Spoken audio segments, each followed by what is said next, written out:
안녕하세요. 하마입니다. 하마의 ASMR.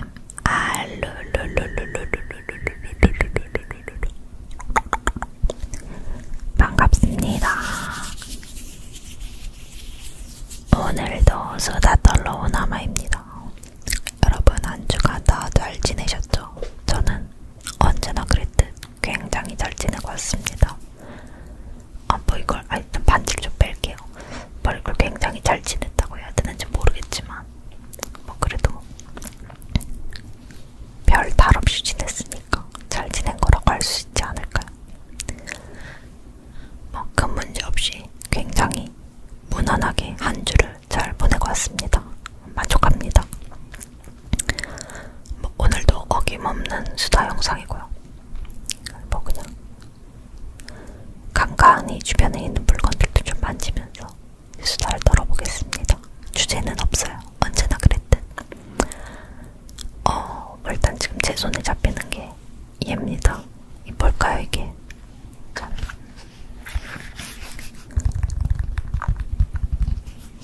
조그맣죠? 이거 우리 애기 슬리퍼예요. 슬리퍼.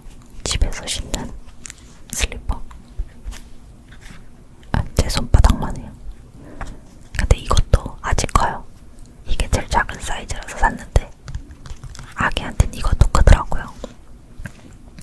아기 발은 정말 작아요.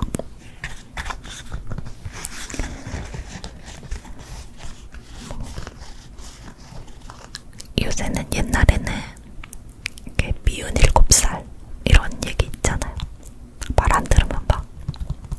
근데 이게 연령이 내려가면서 요새는 미운 4살, 3살 그런다고 하던데 진짜 그런 것 같아요. 애기가 말을 너무 안 들어요. 진짜 사람을 너무 화나게 만들 정도로 말을 안 들어요. 뻔히 제가 얘기하고 있는데 반대로 한다든지 저는 되게 화가 나거나 진지하게 말하고 있는데 장난을 친다든지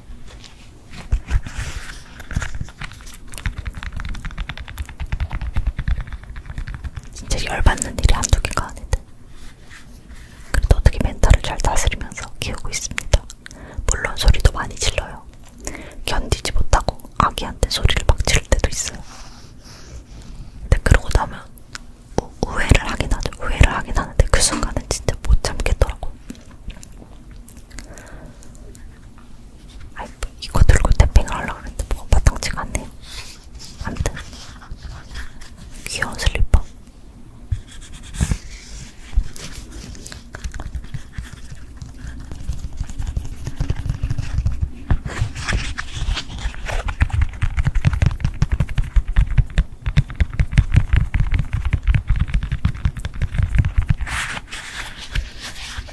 아기가 아주 잘 신고 있는 슬리퍼입니다. 근데 맨날 양쪽을 반대로 신어요. 짝짝이로 신어요. 왜 그런지 모르겠지만. 그리고 제가 언제나 사랑하는 기저귀 소리. 이제 아기가 많이 컸다고 느끼는 게 언제냐면 기저귀가 작아서 한 단계 이제 높은 사이즈로 바꿔줄 때 지금 저희 아기는 XX 라지 전보형입니다. 전보형 마지막 단계인 것 같아요. 이게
나중엔 할 수 있잖아요.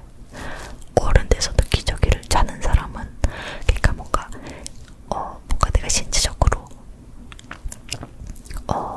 좀 불편함이 있지 않는 한은 그냥 일반 이렇게 우리가 흔히 말하는 정상적인 정신과 신체를 가진 사람이라면 그런 일이 어렵지 않기 때문에 사실 안 가르친 것도 있어요. 안 가르친 것도 있어요.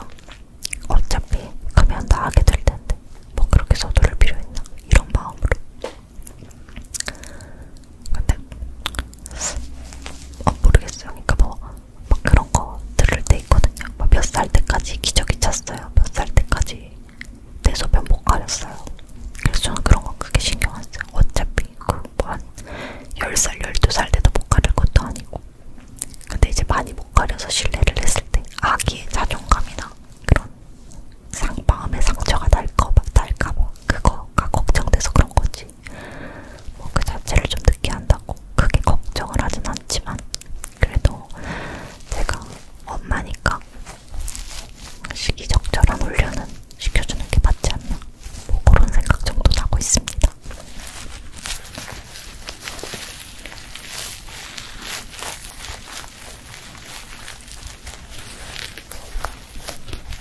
근데 늘 하다 보면 아기 얘기밖에 안 해요. 왜 이렇게 아기 얘기밖에 안 할까요? 할 얘기가 되게 저희 인생 할 얘기가 그렇게 많지 않나 봐요. 그리고 최근에 남편이랑 진짜 엄청 싸웠거든요. 저는요,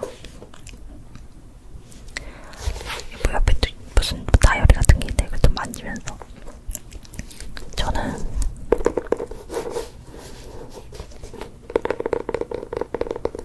연애할 때도 그렇고 아기 소리가 별로 안 좋으니까 내려놓을래요.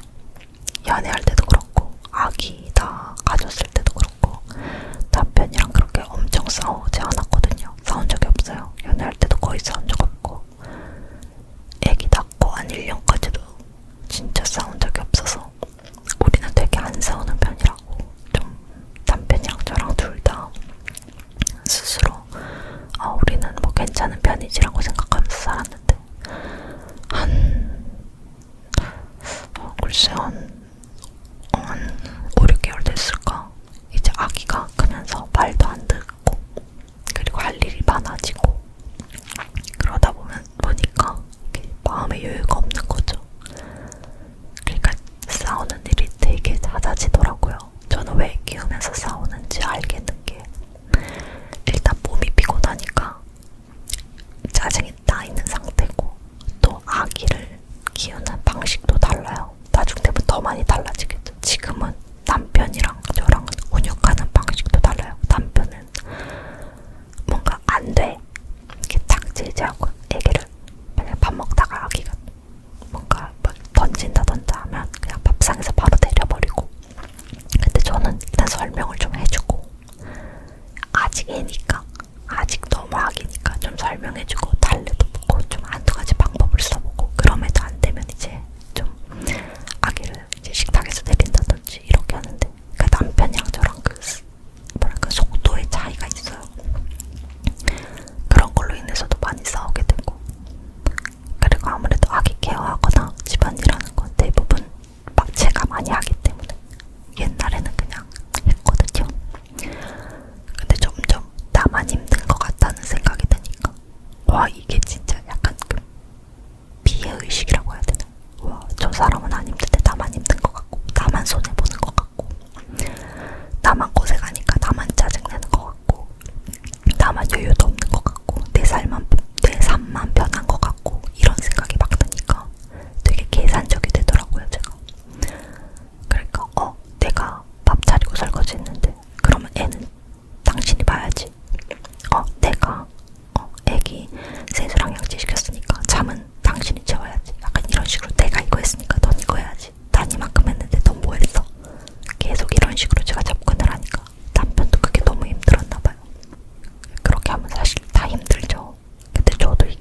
자기한테 소리 지르는 횟수도 늘어나고 잔소리도 너무 많이 한다고 그러는 거예요, 저한테.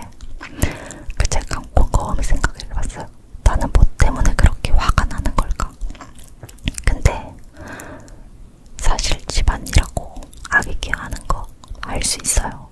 뭐 힘들지만 그냥 했던 거니까 할 수 있는데, 그걸 남편이 나의 고생을 몰라주는 것 같은 게 화가 나더라고요. 제가 내린 결론은 그거예요. 그러니까 제가 저녁밥을 차려주면 일하고 와서 힘들 텐데 밥 차려줘서 고마워. 와 근데 너무 맛있다. 이런 말, 그러니까 제가 말하지 않아도 제가 그런 걸 해줬을 때 우리 와이프가 고생했네, 우리 와이프 고생했어, 이 말을 해주면 아 그래도 내가 이걸 하는 게 이 사람을 알아주는구나 싶어서 마음이 녹는데, 그런 거 없이 그냥 밥을 먹어요. 근데 그래서 이제 저는 이제 생색을 낸다고 해야 될까요? 제 고생을 알아달라는 마음으로 남편한테 이제 이거 맛있지? 오늘 이거 저녁 한 거 맛있지 않아? 이렇게 물어보는데, 거기서 남편이 맛있네, 그냥 이렇게 끝나면 이제 또 그런 서운함이 막 쌓이는 거예요.